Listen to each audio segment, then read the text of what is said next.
this is probably going to be my most anticipated episode of the entire rebuild version 3 of my S14. I'm going to be installing headlights and taillights, and it's not necessarily that I love lights so much. My old headlights were in really bad shape, so it's exciting to get some fresh ones on there, but these new chrome taillights, I've been talking about how I'm going to wrap them with the translucent red vinyl and make them all one brick of red for probably 6 months now, at least that's what it feels like. This isn't even a real microphone. But first of all, I'm gonna open up this box that's been sitting in the garage for a few weeks from my friends at Night Runner.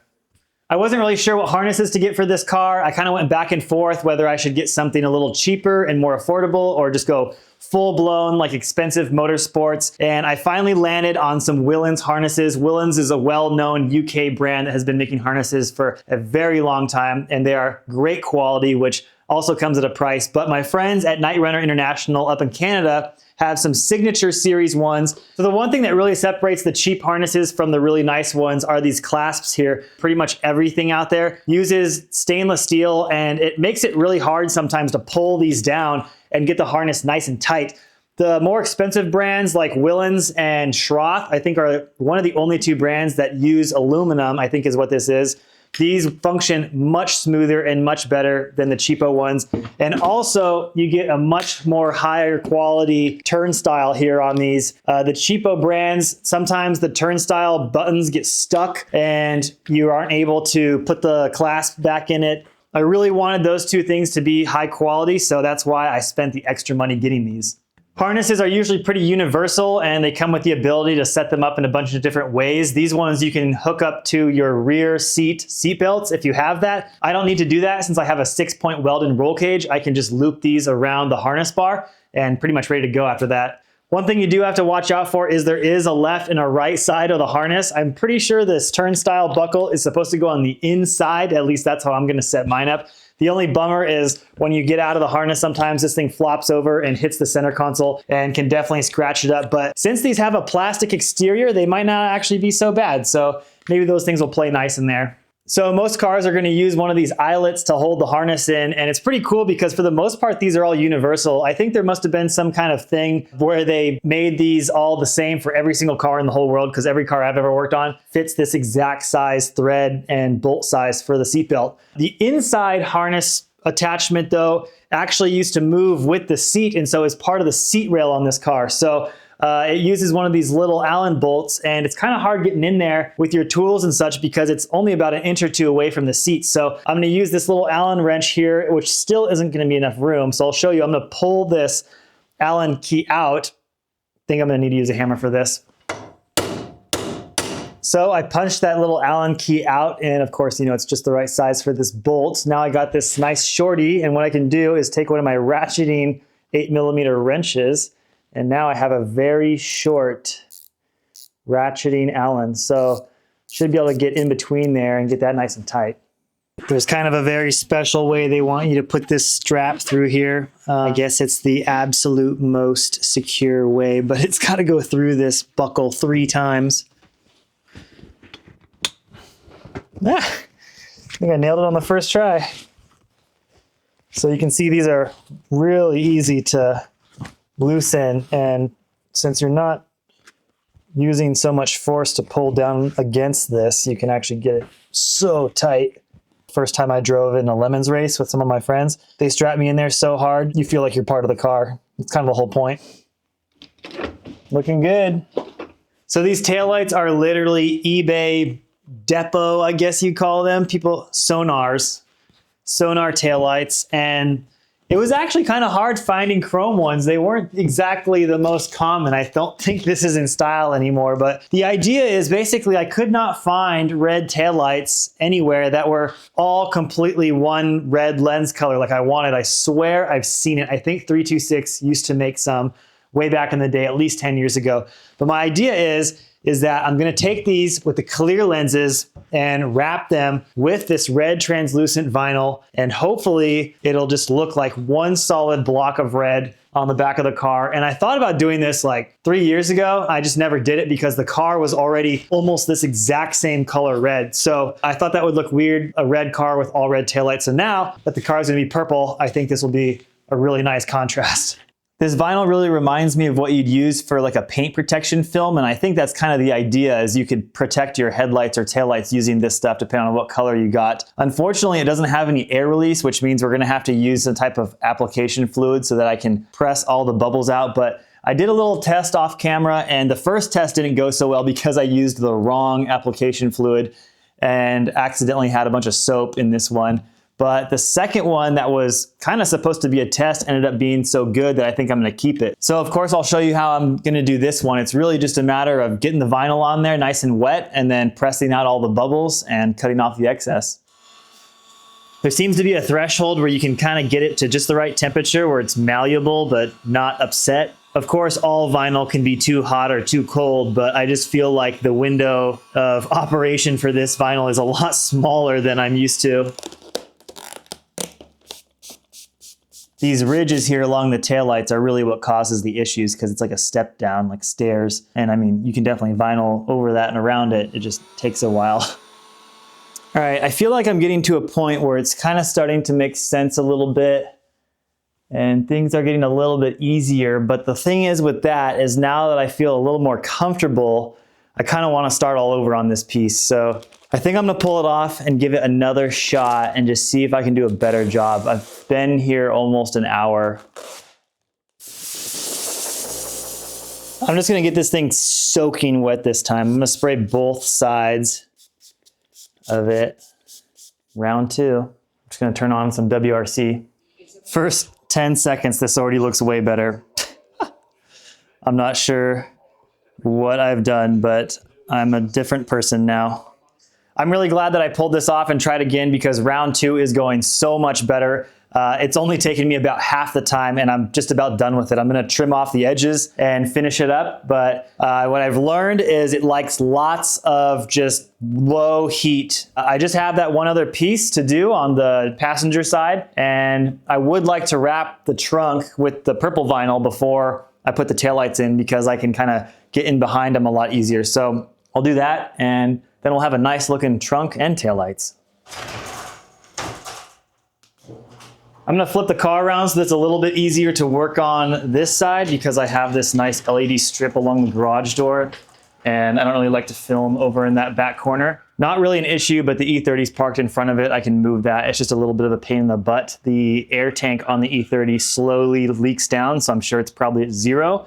Instead of filling it up with the pumps on the car, I'm just gonna use my 7-gallon air compressor in the garage. And I think I showed on a previous video with the 240 that I put a Schrader valve on the tank, and this is exactly why. It's been raining pretty hard the last few days, and unfortunately the E30 does not stay very dry. The soft top, being 30 years old, leaks quite a bit. I'm sure there's probably a lot of water in there. I'm probably gonna have to bring the car inside and let it dry out for a bit as soon as I have some room for it, but it really sucks not having a lot of space in the garage sometimes when you're working on a project like this. I'm sure the air compressor is about to turn on, but using this air compressor method will make the tank fill up about 5 times faster than just using the pumps and not running down the battery on the E30 because the battery is already not too happy with me as it is.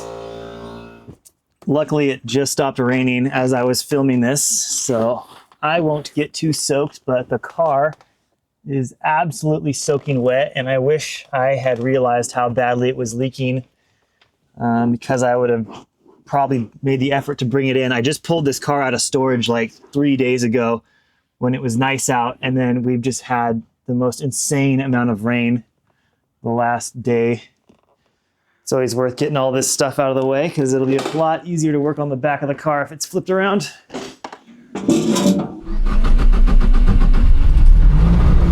Oh yeah, I forgot this thing has power steering. Fuck yeah.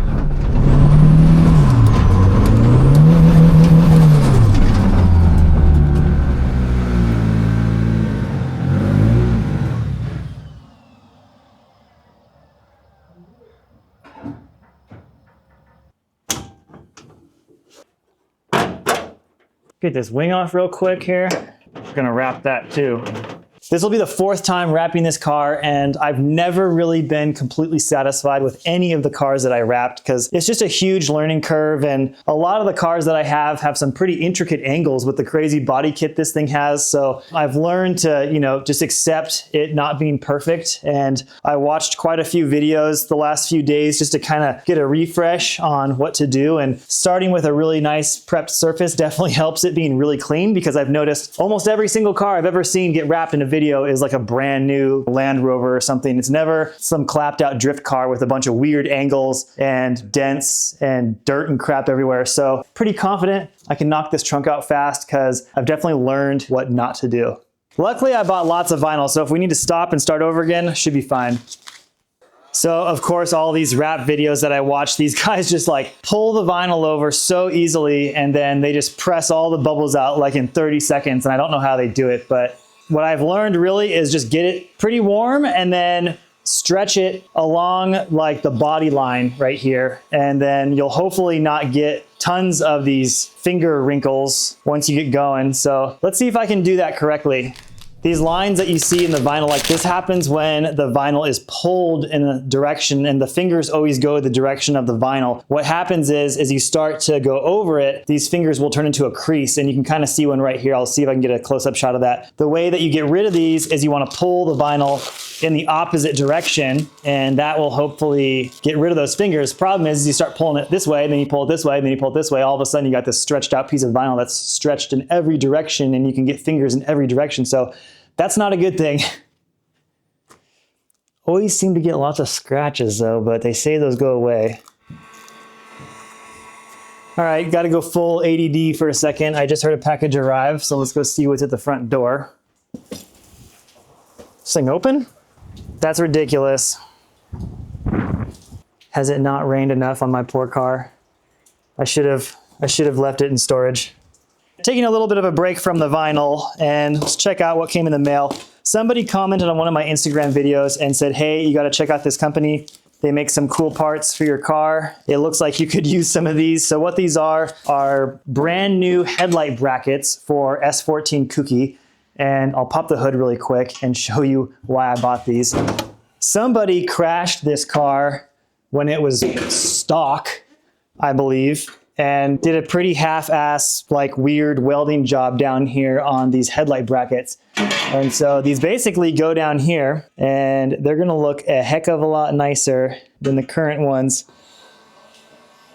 So the trunk came out really good. I knocked that out in about an hour, and I'm really proud of myself. It looks awesome. Gotta do this wing now, and this is definitely gonna be tough. I don't think a veteran wrapper would even attempt at wrapping this with anything less than 2 pieces of vinyl. You know, I think I'll be able to do the top as one piece and then maybe have it come down into here a little bit, and then definitely a piece or 2 for the bottom. I might just do this entire flat part and then the insides as separate pieces. But yeah, we'll see. I noticed there is definitely like some edges here where they kind of fiberglassed or bondoed it, whatever this is, because the wing definitely came in 2 pieces out of the mold. So I'm gonna kind of clean some of that up first, and then we will send it. There's the seam right there. Probably hard to see on the camera. Pretty unnoticeable, I think, when you see it underneath the car. Probably gonna be the hardest part of the whole car here, I feel like.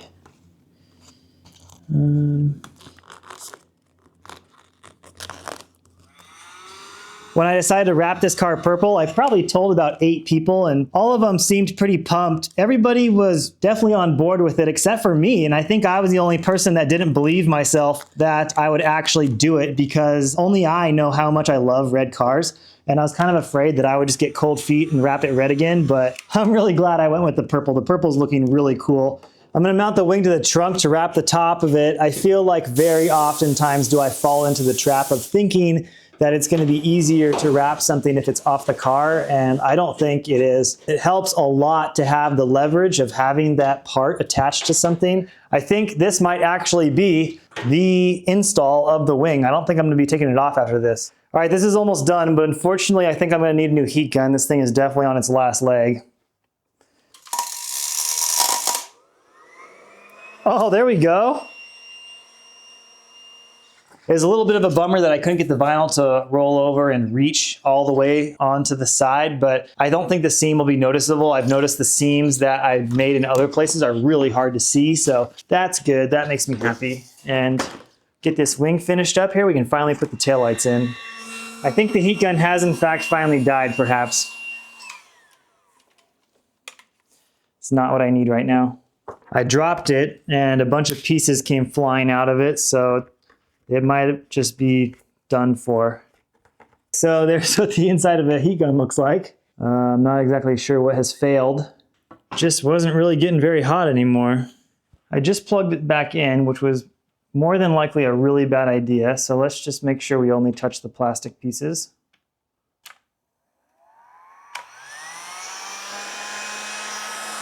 It's blowing, but there's not like any heat coming out.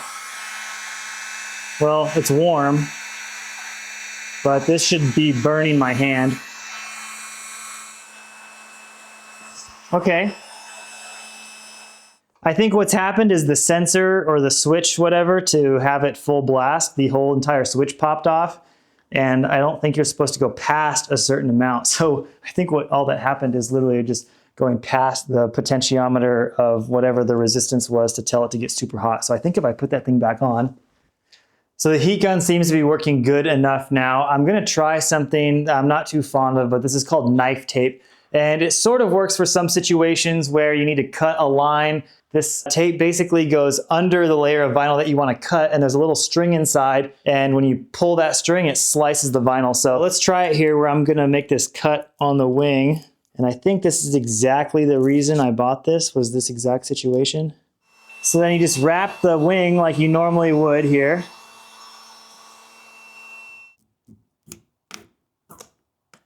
I believe it worked. Pull this away, pull the tape out, and we have a perfect cut. Okay, so that actually worked like it was supposed to. Cool. Well, the trunk is finally done and it went pretty good. You know, the wing was tough, but I was expecting that. And I ended up using that razor tape a lot more than I expected. Once you kind of figure it out, you know, I wasn't hating it too bad. I've just had some bad experiences in the past where it just didn't work at all. So that's all done now. Let's put the taillights on so we can finally see what this is gonna look like. And yeah, I guess maybe we'll put the headlights on too. That was a good pop.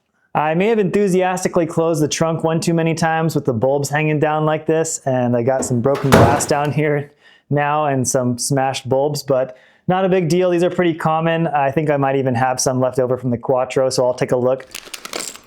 Actually, I'm not even sure what those do. Those might just be reverse lights, which I don't think my reverse lights even work. Let's see if this is the right size. Probably be good to get the third brake light back in as well. That's been getting kicked around the garage since last episode. Oh, nice. I'll probably pull these out again when I wrap the quarter panel, so I'm not gonna go too crazy on it right now, but I am liking the way they look so far. Just need to tidy up some of these wires, but that looks absolutely fantastic. Love the purple, I love the red. Came out exactly like I was hoping for. It's always such a good feeling when you see something come together like that. So I kind of ran out of time on putting the headlights in the car. I kind of just threw them in there for now so we can all see what they look like, but there needs to be a ton of wiring and stuff that's gonna go on because the high beams are like cut, so there's just a flying lead, and my turn signals used to be wired into my corner markers and stuff, so it's just a big mess that I'm gonna have to sort out, as well as weld in those new supports. So I'm just gonna have to wait until next video.